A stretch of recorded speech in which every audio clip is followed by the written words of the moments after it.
Okay, चलिए तो सर्वनाम के भेद हमें करना है। तो सर्वनाम के कितने भेद होते हैं, ठीक है। अब प्रयोग की दृष्टि से सर्वनाम के 6 भेद बताए गए हैं, ठीक है। पुरुषवाचक, निश्चयवाचक, अनिश्चयवाचक, संबंधवाचक, प्रश्नवाचक और निजवाचक, ठीक है। 6 आपके यहाँ पर सर्वनाम के भेद है, 6, ठीक है। ये अलग अलग है 6। अब इस 6 में सबसे पहला आपका आता है बेटा पुरुषवाचक, ठीक है। अब ये पुरुषवाचक सर्वनाम क्या होता है, तो इसमें बताया गया जो सर्वनाम वक्ता मतलब बोलने वाला, उत्तम पुरुष जो सबसे फर्स्ट पर्सन जिसको बोलते हैं बेटा, ठीक है। वक्ता बोलने वाला, श्रोता सुनने वाला, मध्यम पुरुष है जो सुनता है, तथा किसी अन्य मतलब कोई भी दूसरा मतलब थर्ड पर्सन, ठीक है। तो याद रखिएगा बेटा, बोलने वाला ये फर्स्ट पर्सन होता है बेटा, फर्स्ट पर्सन, फर्स्ट पर्सन। सुनने वाला आपका सेकंड जिसको बोला जा रहा है, और किसी अन्य थर्ड पर्सन, ठीक है, के लिए प्रयुक्त होता है। जैसे पुरुषवाचक, उसे पुरुषवाचक सर्वनाम कहते हैं। जैसे मैं, तू, वह आदि, ये सारे आपके पुरुषवाचक सर्वनाम होते हैं। इस वाक्य को देखिए, जैसे यहाँ पे देखिए, उसने मुझे बोला था कि तुम पढ़ रही हो। उसने मुझे बोला कि तुम पढ़ रही हो, तो यहाँ पे 3 लोग आ गए ना। उसने मुझे बोला तुम पढ़ रही हो, तो 3 लोग हैं यहाँ पे, ठीक है, देख रहे हो। तो उसने मुझे, ठीक है, फर्स्ट पर्सन, सेकंड पर्सन, तुम थर्ड पर्सन, ठीक है। अरेंजमेंट ऐसे हो रहा है।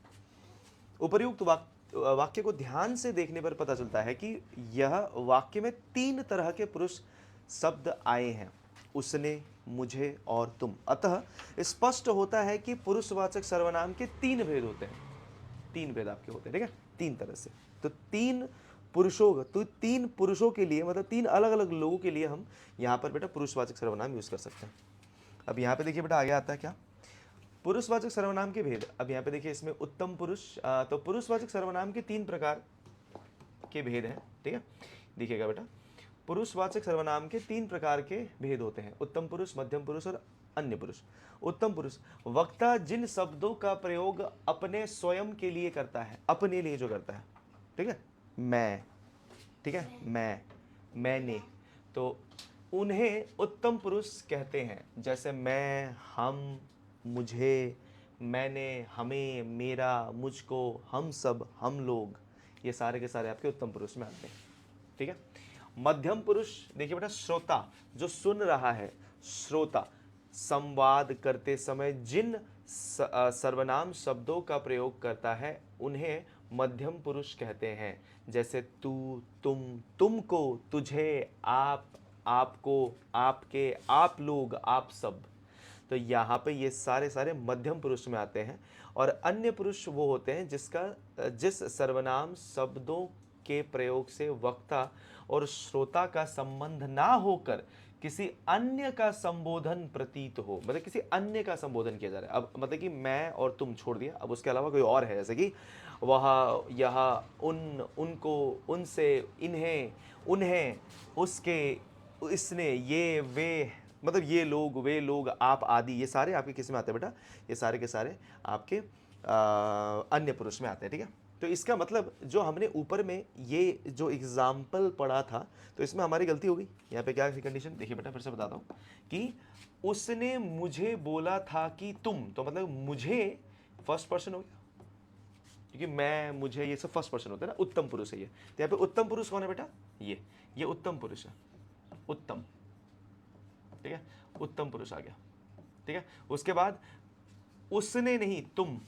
मुझे और तुम, ये आपका मध्यम पुरुष है। कौन है बेटा, मध्यम पुरुष, मतलब कि ये आपका सेकंड है, ये आपका सेकंड पर्सन है, ये आपका फर्स्ट पर्सन है। और उसने, ये क्या है बेटा, आपका थर्ड पर्सन, थर्ड पर्सन, जिसको हम लोग क्या बोलते हैं बेटा, ये आपका क्या होता है बेटा, ये आपका होता है अन्य, या फिर हम इसको क्या बोलते हैं बेटा,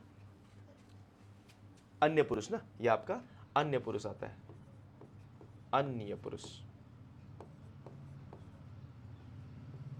ठीक है। तो आप देख सकते हो बेटा कि इस तरह से आपको इनको आइडेंटिफाई करना पड़ेगा, ठीक है। ये एग्जाम्पल है, ठीक। चलिए अब आगे बढ़ते हैं। नेक्स्ट में हमारे पास क्या आएगा बेटा, नेक्स्ट अब हमारे पास जो अगला टाइप का जो सर्वनाम आ रहा है बेटा वो है निश्चयवाचक सर्वनाम, ठीक है। ये संकेतवाचक होता है। क्या होता है बेटा, संकेतवाचक। जो सर्वनाम निकट या दूर की किसी वस्तु की ओर संकेत करे, मतलब कि पास या दूर में कोई अगर वस्तु रखा हुआ है तो उसको जब ये क्या करे बेटा, संकेत करे, तो उसको हम लोग कहते हैं बेटा आपका निश्चयवाचक सर्वनाम। तो जैसे यहाँ पे देखिए बेटा, उसे निश्चयवाचक सर्वनाम कहते हैं। ये सर्वनाम संकेत करते हैं, इसलिए इन्हें संकेतवाचक सर्वनाम भी कहा जाता है। तो यहाँ पे याद रखिएगा कि क्लियरली बताया गया है कि ये सर्वनाम क्या करते हैं बेटा, संकेत करते हैं। क्या करते हैं, संकेत। तो इसीलिए इसको संकेतवाचक सर्वनाम भी कहते हैं। जैसे यह, वह, ये, वे, इसी और उसी इत्यादि, ठीक है। जैसे निकट की वस्तुओं के लिए यह, ये, मतलब कि पास का अगर होगा तो यह, ये वस्तु, ये सामान उठा के वहाँ जाइए, या यह काम करिए, ये पास के लिए है। और अगर मान लीजिए दूर की वस्तु है तो उसके लिए वह, वे, वहाँ, यहाँ, इस तरह से, ठीक है। तो यहाँ पे जो आपका कंडीशन है, यहाँ जो होता है बेटा, जैसे ये भी आपके निकट के लिए है, ठीक है। और वहाँ मतलब ये दूर के लिए है, ठीक है। वहाँ पे ऐसा होगा या यहाँ ऐसा होता है, तो यहाँ हम लोग बेसिकली इधर की जगह के लिए बोल रहे हैं, ये पास की बात हो रही है, ठीक है। अब इसमें आगे देखिए बेटा क्या कहा गया है, जैसे कि निश्चयवाचक संकेतवाचक सर्वनाम के उदाहरण, निश्चयवाचक या संकेतवाचक, ठीक है। इसको आप दोनों में से कुछ भी कह लो, ये आपका चलता है। निश्चयवाचक भी कह सकते हो, संकेतवाचक भी कह सकते हो। जैसे एग्जांपल देखिए बेटा, यह मेरी पुस्तक है, मतलब कि यह मेरी पुस्तक है। जैसे हम यहाँ पे कह रहे हैं कि कोई भी एक किताब है, उसको हम लोग अपने लिए इंडिकेट कर रहे हैं कि यह मेरी पुस्तक है। उसके बाद वह माधव की गाय है, ये जो कह रहे हैं कि वह मतलब ये थोड़ा दूर है, ठीक है। वह माधव की गाय है। वह राम के भाई हैं, वह राम के भाई हैं। यह, वह, ये सारे आपके ना सर्वनाम शब्द किसी विशेष व्यक्ति आदि के निश्चित संकेत करते हैं, ठीक है। ये मतलब किसी विशेष आपकी व्यक्ति को आपका क्या कर रहा है यहाँ पे, जैसे वह बेसिकली यहाँ पे जो कहा जा रहा है बेटा, वह, यह आपके किसी विशेष व्यक्ति को या को निश्चित संकेत करते हैं। और यहाँ पे देखिए, अतः यह संकेतवाचक भी कहलाते हैं, और इसको संकेतवाचक भी कहते हैं। अब यहाँ पे देखिए, निश्चयवाचक और पुरुषवाचक सर्वनाम में अंतर या समानता, मतलब कि यहाँ पे क्या अंतर होगी, क्या समानता होगी, उसके बारे में चलिए समझते हैं। तो निश्चयवाचक सर्वनाम तथा पुरुषवाचक सर्वनाम में वाक्यों के अर्थ में अंतर होता है। यहाँ पे ना वाक्यों के अर्थ में थोड़ा अंतर है। देखिए अब यहाँ पे समझना, ठीक है। क्या कहा गया, राम मेरा मित्र है, वह दिल्ली में रहता है। यह वह जो है ना बेटा, यह राम के लिए इस्तेमाल हो रहा है, तो यह पुरुषवाचक हो जाएगा। क्या हो जाएगा बेटा, पुरुषवाचक। जबकि यहाँ पे देखिए, यह मेरी गाड़ी है, वह राम की गाड़ी है, तो यहाँ पे वह राम की गाड़ी है, तो यह वह गाड़ी के लिए इस्तेमाल हो रहा है, तो ये पुरुष नहीं है। तो इसलिए क्या हो गया यहाँ पे बेटा, निश्चयवाचक। यहाँ पे किसी वस्तु को हम पॉइंट आउट कर रहे हैं, तो किसी व्यक्ति को आप जब पॉइंट आउट करते हो बाबू, तो यहाँ पर एक बात का ध्यान रखना कि जहाँ पर वह यूज हो गया तो वह पुरुषवाचक बन जाता है, और वहीं पर जब वह किसी वस्तु के लिए यूज हो रहा है, गाड़ी के लिए, सामान के लिए, किताब के लिए, किसी भी चीज के लिए, तो बेटा वो निश्चयवाचक बन जाता है। तो इसमें थोड़ा ध्यान रखिएगा। जैसे यह, वह की बात हो गई। अब यहाँ पे अगला देखिए, उसे, उसी, इसमें यहाँ पे आपका एग्जाम्पल आपको दूसरा दिया गया है। देखिए बेटा, उसे और उसी का, ठीक है। अब यहाँ पे देखिए क्या कहा गया, रोहन कक्षा में प्रथम आया, इसलिए उसे पुरस्कृत किया गया। तो ये उसे किसके लिए यूज हो रहा है बेटा, रोहन के लिए। तो बेटा ये आप क्या है, पुरुषवाचक है। जैसे देखिए बेटा, इस वर्ष भी उसी को पुरस्कृत किया गया। तो यहां पर इस वर्ष भी, तो यहां पे उसी को, यहां पे कोई पुरुष नहीं है, ठीक है। यहां पे वर्ष की बात हो रही है, तो इस वर्ष भी उसी को पुरस्कृत किया गया। तो यहां पे बेटा संकेत किया जा रहा है, यहां पे रोहन की बात नहीं हो रही, यहां पे रोहन कहीं नहीं आया है, तो बेटा ये इसीलिए पुरुषवाचक नहीं बन सकता, ठीक है। तो इसलिए ये क्या बन जाएगा बेटा, ये संकेतवाचक बन जाता है बेटा। बेसिकली ये आपका क्या है बेटा, ये आपका निश्चयवाचक या संकेतवाचक सर्वनाम बन जाएगा, ठीक है। अगर यहाँ पे कहीं पे भी अगर पुरुष का इस्तेमाल हो गया होता, तो तब हम यहाँ पर कहते हैं बेटा कि हाँ चलो कि ये आपका पुरुषवाचक होगा। अगला देखिए, तुम ही को देख लो, तुम कहाँ जा रहे हो, तो तुम कहाँ जा रहे होते हैं, पर तुमको पूछा जा रहा है ना कि तुम कहाँ जा रहे हो, तो बेटा ये पुरुषवाचक हो गया, ठीक है। जबकि यहाँ पे अगला क्वेश्चन देखिए, तुम ही से सर्वाधिक अंक प्राप्त करने की आशा की जा रही है। तो यहां पे किस चीज की आशा की जा रही है बेटा? सर्वाधिक अंक प्राप्त करने की, सर्वाधिक अंक प्राप्त करने की। क्योंकि यहां पर जब कह रहे हैं बेटा ना, ये भी देखिए बेटा, तुम कहां जा रहे हो, एक मिनट ना, बस ये थोड़ा सा लॉक हो गया। तो देखिए बेटा फिर से, तुम कहां जा रहे हो, ठीक है, तुम कहां जा रहे हो, यहां पर ये सवाल है जो कि इस व्यक्ति से पूछा जा रहा है, ठीक है। तो इसके एक्शन पे यहां पे सवाल आया है, ठीक है। जबकि अगला देखिए बेटा, तुम ही से सर्वाधिक अंक प्राप्त करने की आशा की जा रही है। अब इन दोनों में अंतर क्या है? जैसे इंग्लिश में अगर हम कहें वेयर आर यू गोइंग, है ना, वेयर आर यू गोइंग, तो यहाँ पे मेन सब्जेक्ट कौन है? जो आदमी जो है वो इसका यहाँ पे मेन सब्जेक्ट है, वेयर आर यू गोइंग, ठीक है। जबकि यहाँ पे देखिए बेटा, तुम ही से सर्वाधिक अंक प्राप्त करने की आशा हो रही है, तो यहाँ पे सब्जेक्ट क्या है? यहाँ पे सब्जेक्ट है बेटा मैक्सिमम मार्क्स प्राप्त करना, ठीक है, कि सर्वाधिक अंक। तो यहाँ पे क्या है बेटा, ये जो कंडीशन है बदल गया, ठीक है। यहाँ पे जो चॉइस है, अब यहाँ पे देखिए स्पष्टीकरण यहाँ पे करते हैं, क्या क्या कहा जा रहा है बेटा, उपरोक्त सभी उदाहरणों में पहले वाक्य में एक ही व्यक्ति की बात हो रही है। जैसे जितने भी आपके ना, जैसे यहाँ पे देख लीजिए, इसमें देख लीजिए, फर्स्ट वाक्य जितने भी हैं, इसमें एक ही आदमी की बात हो रही है। जबकि अगले में देखिए बेटा, इसीलिए यह पुरुषवाचक सर्वनाम है। लेकिन दूसरे वाक्य में जैसे कि आपके परिभाषा से पता है कि हमें इसमें दूर और पास या संकेत का भाव प्रकट हो रहा है, इसलिए यह निश्चितवाचक सर्वनाम बन जाता है। तो मतलब कि यहाँ पे कोई एक संकेत किया जा रहा है ना कि बेटा आप ही को मार्क्स लाना है सबसे ज्यादा, ठीक है, आप ही मैक्सिमम मार्क्स लेके आ सकते हो, ठीक है। ये संकेत किया जा रहा है, ये क्या है बेटा? ये संकेत की भावना है कि अरे बेटा तुम शायद फेल हो जाओगे, तो ये क्या है? ये संकेत कर रहे हैं हम। तो यहाँ पे यही बेटा कि इसी तरह के इस वर्ष भी उसी को पुरस्कृत किया जाएगा, ये भी संकेत किया जा रहा है कि उसी को शायद प्राइज मिले इस बार भी, ठीक है। तो यहाँ पे देखो, तुम ही से सर्वाधिक अंक प्राप्त करने की आशा की जा रही है, तो संकेत किया जा रहा है ना यहाँ पे, कि संकेत करके हम ये बता रहे हैं बेटा कि आपको ये चीज करना पड़ेगा या आप ही ये चीज कर पाओगे, ये संकेत करना हो गया, ठीक है। इसमें कोई संकेत नहीं है, ठीक है, इसमें कोई संकेत नहीं, सीधा सवाल है ये, तुम कहां जा रहे हो, ठीक है। यहाँ पे कुछ संकेत नहीं हो रहा। संकेत करने का मतलब है कि कोई एक चीज वहां पे ठोस बताना कि भैया कि आपको ये चीज करना है या क्या आप ये कर पाओगे क्या, इस तरह से, ठीक है। तो संकेत यहाँ पे दिया जाने को यहाँ पे हम बेटा निश्चितवाचक सर्वनाम कहते हैं, ठीक है। आई होप आपको समझ में आ गया होगा ये, ठीक है। अगला देखिए बेटा, अनिश्चितवाचक सर्वनाम की बात करते हैं बेटा। अनिश्चितवाचक सर्वनाम में जिस सर्वनाम से किसी निश्चित व्यक्ति या पदार्थ का बोध नहीं होता, ठीक है, किसी निश्चित व्यक्ति, कोई निश्चित व्यक्ति नहीं, या निश्चित है, ठीक है, कोई, जैसे यहाँ पे देखिए ना, उसे अनिश्चित सर्वनाम कहते हैं। जैसे कहीं, किसी, कुछ, कोई आदि अनिश्चितवाचक सर्वनाम है। ये कोई निश्चितवाचक सर्वनाम नहीं है, या निश्चित है, कोई भी हो सकता है, कुछ भी हो सकता है, ठीक है। कोई यहाँ पे ठोस निश्चय नहीं किया गया। जैसे कोई सर्वनाम का प्रयोग प्रायः प्राणी वाचक सर्वनाम के लिए होता है, जबकि कुछ सर्वनाम का प्रयोग वस्तु या अप्राणी वाचक के लिए होता है, ठीक है। यहाँ पे आप क्लियरली देख सकते हो कि कुछ, यहाँ पे कोई जो है बेटा ये आपके प्राणी वाचक के लिए होता है, प्राणी, किसी प्राणी के लिए हम यूज कर रहे हैं, ठीक है। जब पे कुछ जो है बेटा ये आपके वस्तु के लिए यूज होता है। जैसे देखिए बेटा, अनिश्चयवाचक सर्वनाम के उदाहरण, अनिश्चयवाचक सर्वनाम के उदाहरण क्या, देखिए, कोई आ रहा है। अब वो कोई कौन है वो हमें नहीं पता, कोई भी हो सकता है वो, ठीक है, ये प्राणीवाचक सर्वनाम है बेटा, ठीक है। जबकि हमने कहा दरवाजे पर कोई खड़ा है, दरवाजे पर कोई खड़ा है, ठीक है, दरवाजे पर कोई खड़ा है, तो ये आपका अप्राणीवाचक सर्वनाम हो गया, ठीक है। तो यहाँ पे देखिए ना बेटा, ये थोड़ा सा मिस्टेक लग रहा है मुझे, क्योंकि ये प्राणीवाचक होना चाहिए, क्योंकि यहाँ पे कोई आ गया ना, तो यहाँ पे कोई आपका अप्राणीवाचक नहीं, प्राणीवाचक ही होना चाहिए, क्योंकि हमने यहाँ पे क्लियरली बताया क्या बेटा कि कोई जो है बेटा ये सर्वनाम आपका प्राणीवाचक सर्वनाम के लिए होता है, तो ये अप्राणी नहीं, ये प्राणीवाचक होना चाहिए कि कोई खड़ा है, तो ऑब्वियसली कोई आदमी होगा या फिर है ना कोई होगा वहाँ पे दरवाजे में। स्वाद में कुछ कमी है, स्वाद में कुछ कमी है, तो मतलब हम यहाँ पे क्या कहेंगे बेटा, ये अप्राणीवाचक सर्वनाम है। क्या है बेटा? ये अप्राणी, ठीक है। अब हम थोड़ी किसी जिंदा आदमी को डाल देंगे वहाँ पे, किसी जिंदा चीज को डाल देंगे, है ना, स्वाद में कमी, चलो भैया डाल दो, सारवी को डाल दिया, ऐसा नहीं ना। कोई तुम्हें बुला रहा है, कोई, तो ये क्या होता है बेटा, ये प्राणीवाचक सर्वनाम हो गया, कोई, ठीक है। तो कोई शब्द जो भी है ना बेटा, ये आपका हमेशा प्राणीवाचक सर्वनाम के लिए आपका इस्तेमाल किया जाता है। चलिए आगे बढ़ते हैं बेटा, नेक्स्ट क्या है कहानी, देखिए आगे।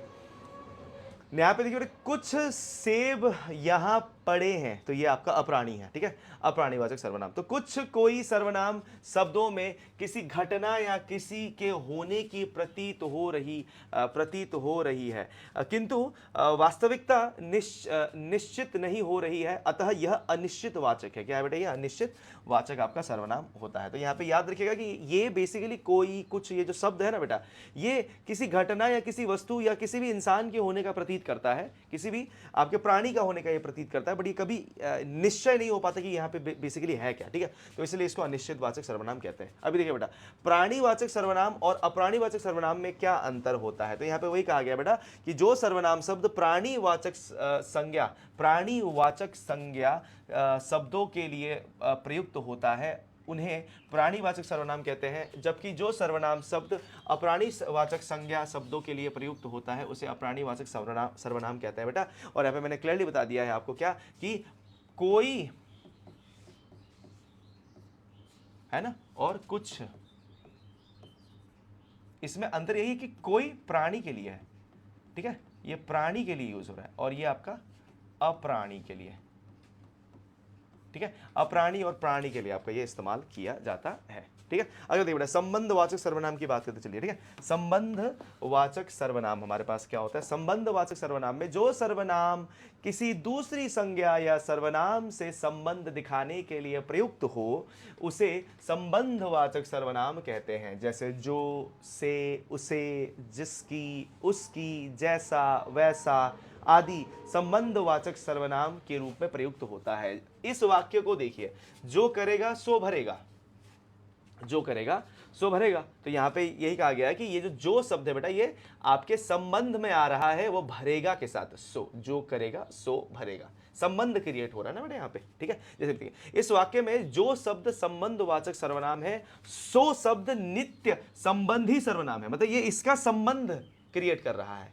जो क्या है बेटा, ये संबंधवाचक सर्वनाम, और इसके साथ संबंध में क्या आया बेटा, सो, जो, सो। जैसे यहां पे देखिए बेटा, संबंधवाचक सर्वनाम के उदाहरण, जो कर्म करेगा फल उसी को मिलेगा, तो जो के साथ यहां पे दूसरा कौन आ गया बेटा, उसी को। जिसकी लाठी उसी की भैंस, देख रहे हो ना यहाँ पे, जिसकी लाठी उसकी भैंस, जिसकी उसकी, जैसा कर्म वैसा फल, जैसा वैसा, जो सोएगा सो खोएगा, है कि नहीं, जो सो गया वो खो गया, है कि नहीं। जो के साथ वो भी आता है, ठीक है, जो सो गया वो खो गया, ठीक है। जो करेगा सो भरेगा, जिसकी लाठी उसकी भैंस, बार बार मतलब रिपीट हो रही है ना। जो सत्य बोलता है वह नहीं डरता, जो सत्य बोलता है वह नहीं डरता, ठीक है। जो आया है सो जाएगा, जो आया है सो जाएगा। अब इस बार तुम्हें धरती में आए तो कभी ना कभी तुम्हें मरना ही है, ये आपका नित्य सत्य है कि नहीं, ये हमेशा होगा ही होगा। ऐसा थोड़ी होगा कि है ना कि यहाँ पे अंश शुक्ला कुछ नहीं होने वाला है ना, रावण बन के जिंदा रहेगा, है ना, 10 सर आ जाएंगे इसके, है कि नहीं।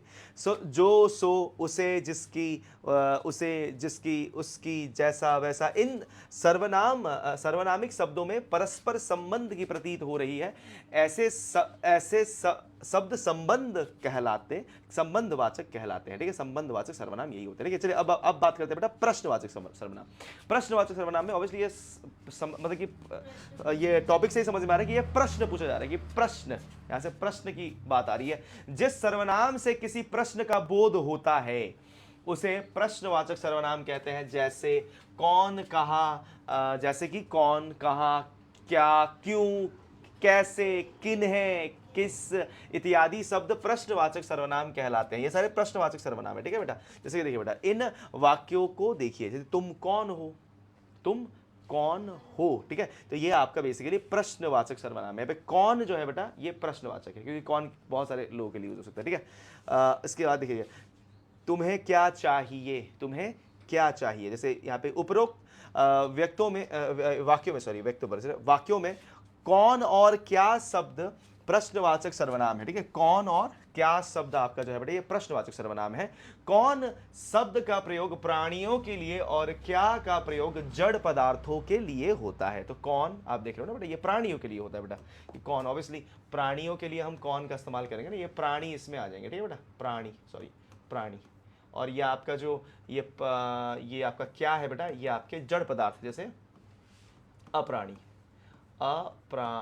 प्राणी के लिए आपका इसका इस्तेमाल होगा। ठीक है, जैसे एग्जांपल देखिए बेटा आगे, एग्जांपल में क्या आ रहा है, प्रश्नवाचक सर्वनाम के उदाहरण, तुम क्या कर रहे हो, तुम क्या कर रहे हो, ठीक है, क्या कर रहे हो, क्या राम पास हो गया, है कि नहीं, सप्ताह प्रश्न आ रहा है ना, प्रश्न।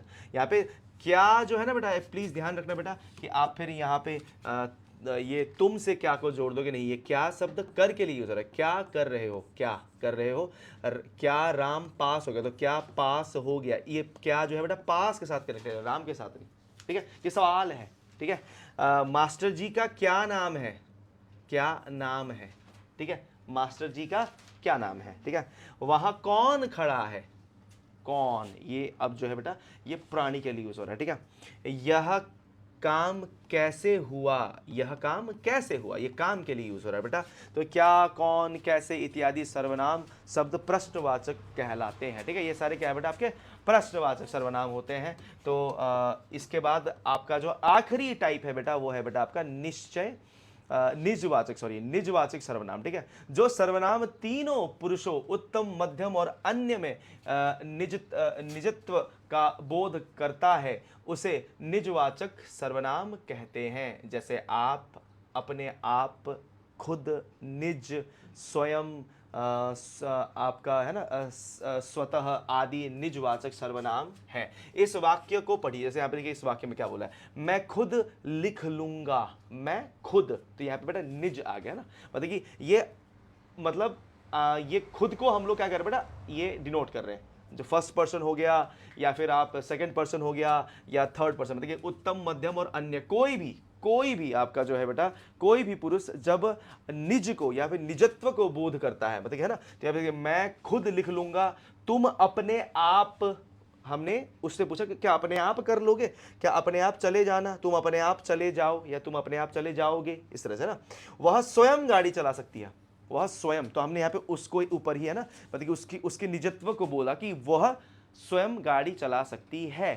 ठीक है, तो यहाँ पे बेसिकली आपके निजत्व का बोध होता है। और याद रखिए बेटा कि यहाँ पे हम बेसिकली कर क्या रहे हैं कि यहाँ पे उस आदमी को ही हम डिनोट कर रहे हैं। ठीक है, यहाँ पे बेसिकली, तो यहाँ पे देखिए बेटा निजत्व सर्वनाम, निजवाचक सर्वनाम निजत्व को डिफाइन करते हैं। और निजवाचक सर्वनाम के कुछ उदाहरण देखिए बेटा, मैं अपना कार्य स्वयं करता हूं, तो मैं अपना कार्य स्वयं करता हूं, तो यहां पे हम अपने निज को पॉइंट आउट कर रहे हैं। ठीक है, मेरी माता भोजन अपने आप बनाती है, अपने आप, कोई मशीन नहीं है ठीक है बनाने के लिए, अपने आप ही बनाती है वो, या फिर कोई मेड नहीं है या फिर कोई घर में काम करने वाला नहीं है। मैं अपनी गाड़ी से जाऊंगा, मैं अपनी गाड़ी से जाऊंगा। ठीक है, मेरी गाड़ी अपनी है, मैं उसी से चल जाऊंगा। ठीक है, मैं अपने पिताजी के साथ जाऊंगा, मैं अपने पिताजी के साथ जाऊंगा, तुम्हारे नहीं, अपने पिताजी के साथ, है कि नहीं। तो इससे क्या होगा बेटा, इससे निजता को पॉइंट आउट किया जा रहा है। तो यहाँ पे क्लियरली देख सकते हो कि अपना, अपनी, आप जिस सर्वनामिक शब्दों से अपने या अपने तो का बोध हो उसे निजवाचक कहते हैं। इसको क्या कहते हैं बेटा, निजवाचक सर्वनाम कहते हैं। तो ये आपके कुल मिला के 6 भेद होते हैं सर्वनाम के, ये 6 ही भेद है ना आपके। तो सब आई होप समझ में आ गया होगा आप लोगों को क्या है यहाँ पे ना, सारी की सारी बातें समझ में आ गई हैं, तो बहुत बढ़िया है। इसके अलावा भी कुछ आपका है क्या, नहीं है ना, ओके।